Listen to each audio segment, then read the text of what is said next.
பெண்கள் பாதுகாப்பு இல்லாத, சட்டம் ஒழுங்கு சரியில்லாத, போதைப் பொருள் அதிகமா இருக்கிற நம்ம தமிழ்நாட்டை நம்ம காப்பாத்தி ஆகணும். தமிழ்நாட்டை இப்படி ஒரு நிலைமைக்கு கொண்டு வந்தது யாருன்னு நான் சொல்லிதான் உங்களுக்கு தெரியணும்னு அவசியம் இல்ல. தீய சக்தி திமுக தான் காரணம். இப்படி ஒண்ணுத்துக்குமே உதவாது இப்படி ஒரு ஆட்சியை நடத்திட்டு விரைவில் விடை பெற போகும் ஸ்டாலின் சார் தான் காரணம். இந்த 5 வருஷத்துல என்ன நடத்தினாங்க? ஆட்சி நடத்தினாங்களா இல்ல வேற ஏதாவது நடத்தினாங்களா? ஒரு சோறு தண்ணி கூட இல்லாம இருந்திரலாம் போல, ஒரு அடிப்படை வசதிகள் கூட இல்லாம எப்படி இருக்கிறது? நம்ம பொம்பளை பிள்ளைங்களா ராத்திரில டாய்லெட் கூட போக முடியல. போயிட்டு வர கேப்ல என்ன நடந்துருமோ என்ன ஆயிடுமோ பதட்டத்தோட இருக்க வேண்டியதா இருக்கு.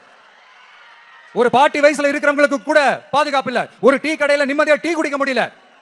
போதையை போட்டு வந்து எல்லாரும் வெட்டிட்டு போயிடறானுங்க. இதெல்லாம் நாடா இல்ல காடா?